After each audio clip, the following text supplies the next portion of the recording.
आज एक ट्रायंगल का सेंट्रोइड और सेंट्रोइड का कोऑर्डिनेट पॉइंट क्या होता है इसके बारे में आज डिस्कशन करेंगे। तो फर्स्ट डेफिनेशन ऑफ सेंट्रोइड क्या होता है? The intersection point of its three medians is called centroid. So A B C is a triangle, A B C एक ट्रायंगल है। A D B E and C F are the three medians of the triangles. इस triangle का तीन median कौन कौन सा है? एक ए डी है, एक बी ई है और एक सी एफ है। मीडियंस मतलब यहाँ पे क्या होगा, बी डी बराबर क्या होने वाला है, सी डी हो जाएगा।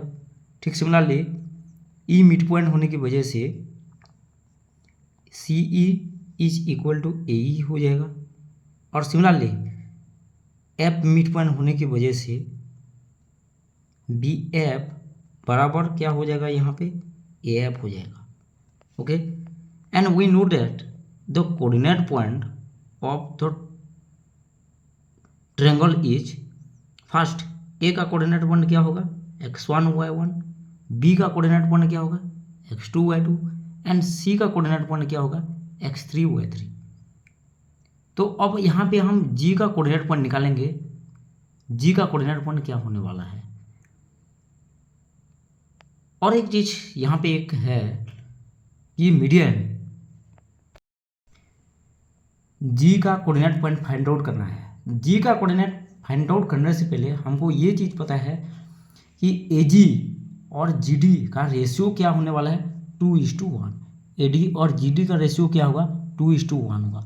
सिमिलरली बी जी और जी का रेशियो क्या होने वाला है, ये भी क्या हो जाएगा, 2:1 हो जाता है।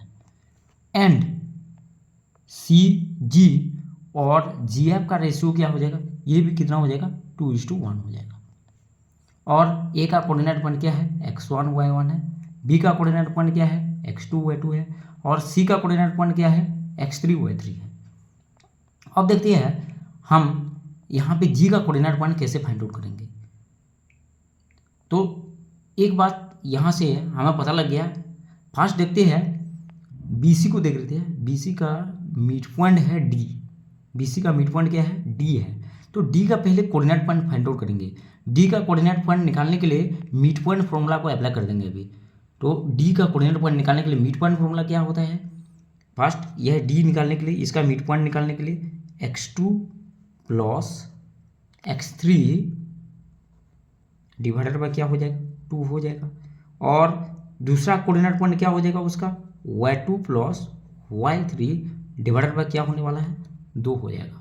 ये उसका कोऑर्डिनेट पॉइंट है, डी का कोऑर्डिनेट पॉइंट। सिमिलरली अगर हमें यहाँ पे ई का कोऑर्डिनेट पॉइंट निकालना है तो ई का कोऑर्डिनेट पॉइंट कैसे निकलेगा, ई का coordinate point x1 plus x3 divided by 2 हो जाएगा और y1 plus y3 divided by 2 हो जाएगा।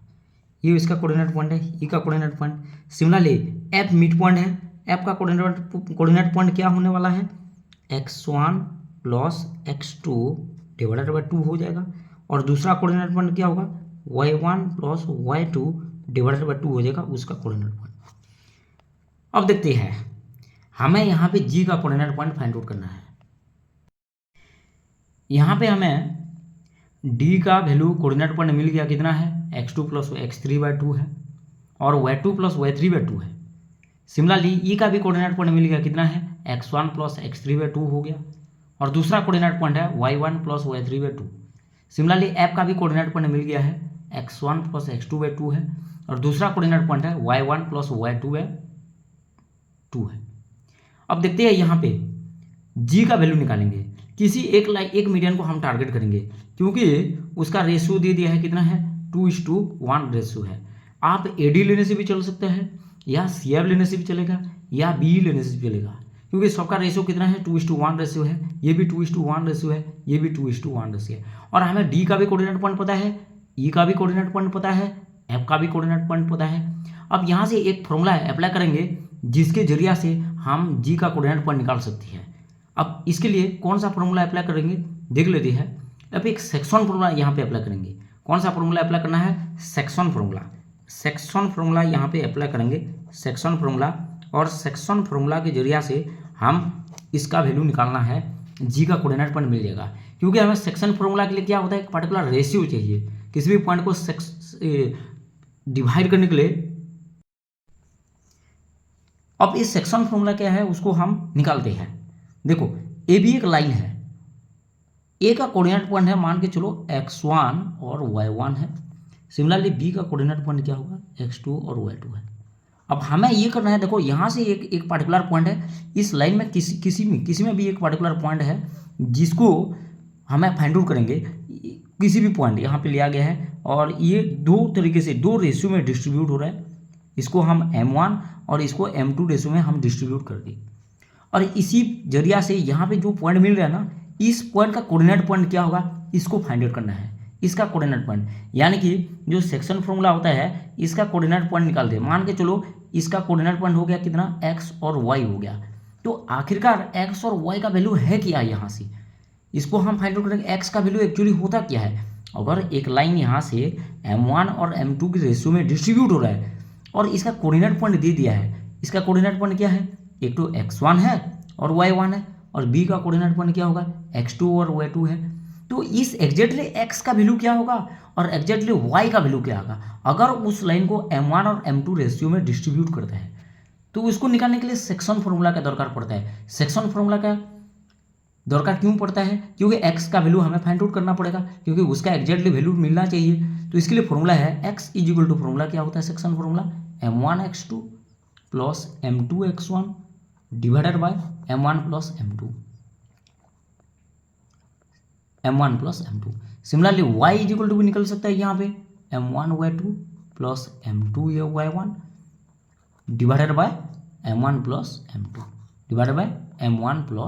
m2 यहाँ से हो रहा है, दोनों फॉर्मूला यहाँ पे हो रहा है। ओके, अब देखते हैं अभी। तो यहाँ से इस जेल लाइन के बारे में बात कर रहे थे अभी, अब देखते हैं इसी कोऑर्डिनेट पॉइंट को यूज करके हमें जी का वैल्यू फाइंड आउट करना है। मैं यहाँ पे मान के चलता हूँ बी को लेता हूँ, बी मीडियन को लेता हूँ। ये जो रेशियो है कितना है, 2:1 रेशियो से डिस्ट्रीब्यूट हुआ है।